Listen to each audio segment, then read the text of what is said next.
Operating a dynasty trust is really no different than operating an LLC. You have a bank account for the trust. It has its own EIN number. It files its own tax return called the 1041. It has its own profit and loss statement. It has its own balance sheet. No different than operating an LLC or corporation. You're just doing things through a trust estate that's going to save you a boatload of money in taxes. Here's an example of a client of mine who bought and sold 3 separate properties in 2023. And as you can see, his gain was a little over $500,000. And all of that got reported on Schedule D of the 1041. Again, the trust files its own tax return called the 1041. The 1040 form is for individual returns, but the 1041 is for trust and estate returns. So this is the Schedule D for all those properties that were sold by the trust, not him, and there was a profit or gain of $547,000, and all of it was reported on line 4 of the 1041. But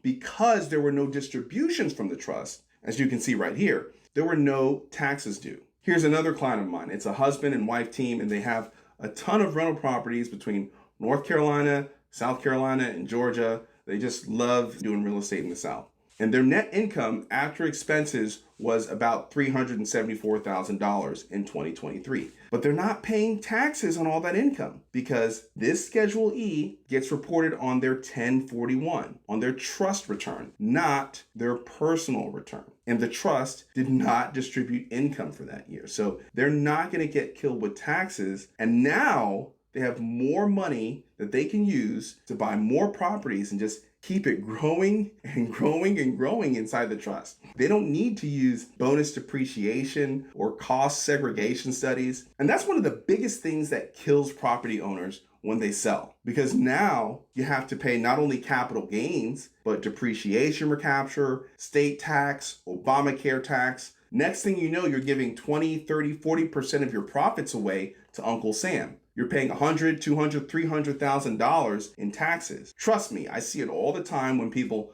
come into my office or they hop on a Zoom call and they show me their returns. And that's because most people do things in their personal estate. But when you do things in a trust estate using a dynasty trust, taxes are off the table and you're in the position of control, not the government. And that's the position that you want to be in, the position of control. Own nothing, but control everything. So whether you're selling single family homes, commercial properties, stocks, crypto, it doesn't matter. A dynasty trust puts you in a much better position because it's not about what you make, it's about what you keep.